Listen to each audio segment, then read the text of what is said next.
कैसे हैं? उम्मीद करते हैं वो आप लोग बहुत अच्छे होंगे और मस्त होंगे। आज प्रीपोजिशन का तीसरा क्लास है। हम 2 क्लास दे चुके हैं। पहला क्लास में बेसिक बात बताए थे, दूसरा क्लास में ऑन का प्रयोग, बिटवीन का प्रयोग और इनटू का प्रयोग बताए थे। आज उससे आगे पढ़ाएंगे और आज जो है प्रीपोजिशन का लास्ट क्लास होगा। देखिए, आज प्रीपोजिशन का तीसरा क्लास है। आज इसमें पढ़ना है एमंग का प्रयोग। एमंग का प्रयोग, एमंग का प्रयोग। देखिए, एमंग का प्रयोग कहाँ होता है इसे हम समझा रहे हैं। तो इसका प्रयोग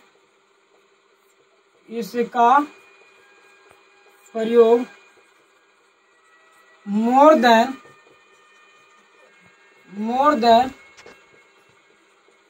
2 पर्सन और थिंग्स। इसका हिंदी होता है कि दो या दो से अधिक व्यक्ति या वस्तु का बोध होता है। वस्तु का बोध होता है। कुछ समझ में नहीं है कोई बात नहीं, एग्जाम्पल से समझिए। देखिए, एग्जाम्पल में जैसे में लिखा रहेगा, डिवाइड द मैंगो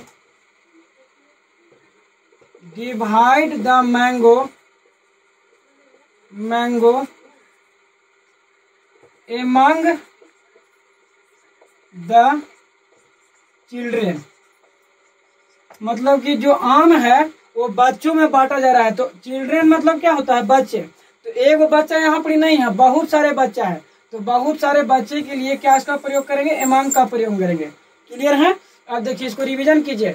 इसका प्रयोग मोर देन 2 पर्सन और थिंग्स, 2 या 2 से अधिक व्यक्ति हो या वस्तु हो, उसके लिए एमंग का प्रयोग करते हैं। इसमें divide the mangoes among the children, जितने भी आम है वो बच्चे में बांटे जाते हैं। तो बच्चा एगो नहीं है, बहुत बनी है, तो इसलिए एमंग का प्रयोग करेंगे। यहाँ तक क्लियर है? अब आगे बढ़ते हैं।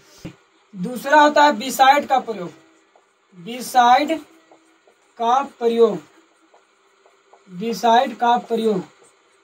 का प्रयोग होता है बगल या समीप। बगल मतलब बगल या समीप। बाय द साइड के लिए किया जाता है। बाय द साइड के लिए किया जाता है। एग्जाम्पल में ध्यान दीजिएगा। एग्जाम्पल में गो एंड सीट, आप लोग को समझ में आ रहा है? Go and seat beside your father. मतलब कि वह गया और अपने पिताजी के बगल में बैठ गया। तो अपने पिताजी के बगल में बैठा, तो बगल में बैठने के लिए किसका प्रयोग करेंगे? बिसाइड का प्रयोग करेंगे। क्लियर है? एक एग्जाम्पल और देते हैं। देखिए, the child was sitting beside mother. मतलब कि बच्चा जो है से अपने माता जी के बगल में बैठे हुए हैं। मतलब कहाँ पर सीटिंग किया है? अपने माता जी के बगल में। तो इसके लिए किसका प्रयोग करेंगे बाबू? बिसाइड के प्रयोग करेंगे। देखिए, इसको रिवीजन कीजिए। बिसाइड का प्रयोग बगल या समीप, अंग्रेजी में बात किया जाए तो बाय द साइड के लिए किया जाता है। तो go and seat beside your father, मतलब कि वह अपने पिताजी के बगल में बैठा हुआ, तो किसका प्रयोग करेंगे? बिसाइड का। और the child was sitting beside mother, वह अपने माता जी के साथ बगल में बैठी हुई है, तो किसका प्रयोग करेंगे बाबू? बिसाइड का प्रयोग करेंगे। यहाँ तक क्लियर है आप लोग? अब आगे बढ़ते हैं। देखिए, अब तीसरा है बिसाइड के बारे में पढ़ना है। एगो बताएं बिसाइड, एगो होता है बिसाइड्स। बिसाइड्स का प्रयोग अतिरिक्त या अलावा। इन एडिशन टू, इसका अंग्रेजी होता है इन एडिशन टू के अर्थ में किया जाता है। इन एडिशन टू के अर्थ में किया जाता है।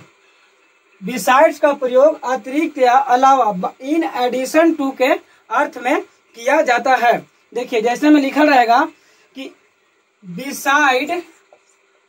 बिसाइड्स मैथ, एग्जाम्पल में beside maths I know Hindi and English, Hindi and English. इसका हिंदी हुआ कि हम मैथ के अलावा भी हिंदी और अंग्रेजी जानते हैं। तो मैथ के अलावा भी, तो मैथ तो जानबे करते हैं और मैथ के साथ साथ आप हिंदी भी जानते हैं और अंग्रेजी भी जानते हैं। तो यहाँ 2 से ज्यादा ना हो गया, तो 2 या 2 से अधिक अतिरिक्त या अलावा के बोध होता है। तो इसके लिए किसका प्रयोग करेंगे बाबू? बिसाइड्स का प्रयोग करेंगे। किसका प्रयोग करेंगे? बिसाइड्स का। इसको रिवीजन कीजिए। बिसाइड्स का प्रयोग अतिरिक्त या अलावा के अर्थ में किया जाता है। जैसे में besides math I know Hindi and English, Hindi and math के अलावा भी हम हिंदी और अंग्रेजी जानते हैं। समझ में आया? और अगला बढ़ते हैं। चलिए अब हम लोग पढ़ेंगे अंडर का प्रयोग। चौथा जो है अंडर का प्रयोग। अंडर का अर्थ होता है नीचे। अंडर का अर्थ नीचे के अर्थ में किया जाता है। नीचे के अर्थ में किया जाता है। नीचे के अर्थ में किया जाता है। एग्जाम्पल से देखिए, प्रीपोजिशन जो है से ज्यादा एग्जाम्पल से क्लियर होता है। डिफिनेशन तो खाली सिर्फ समझने के लिए है, कॉन्सेप्ट को समझिए और उसको अध्ययन कीजिए। जैसे में रहेगा एग्जाम्पल, ध्यान दीजिएगा। He was sitting under the tree. वह पेड़ के नीचे बैठा हुआ है। कहाँ बैठा हुआ? पेड़ के नीचे। तो पेड़ के नीचे जब बैठा रहेगा, नीचे के अर्थ में जिसका भी प्रयोग होता है उसके लिए कौन सा प्रीपोजिशन आता है? अंडर का प्रयोग करते हैं। जैसे में रहेगा द कैट वाज, चाहे द कैट इज लिखे ना, द कैट इज, कैट मतलब होता है क्या? बिल्ली। जानते हैं आप लोग? The cat is sitting under the table. जो बिल्ली है वह टेबल के नीचे है। जो वह बिल्ली जो है से कहाँ बैठी हुई है? टेबल के नीचे। तो नीचे के अर्थ में किसका प्रयोग करते हैं बाबू? अंडर का प्रयोग करते हैं। इसको रिवीजन कीजिए। अंडर का प्रयोग, अंडर का अर्थ नीचे के अर्थ में किया जाता है। जैसे में he was sitting under the tree, the cat is sitting under the table. उम्मीद करते होंगे कि यहाँ तक आप लोग को टॉपिक क्लियर होगा। एक और बताते हैं। एक और बचा हुआ एभव का प्रयोग। एभव का प्रयोग कहाँ होता है? तो देखिए एभव का प्रयोग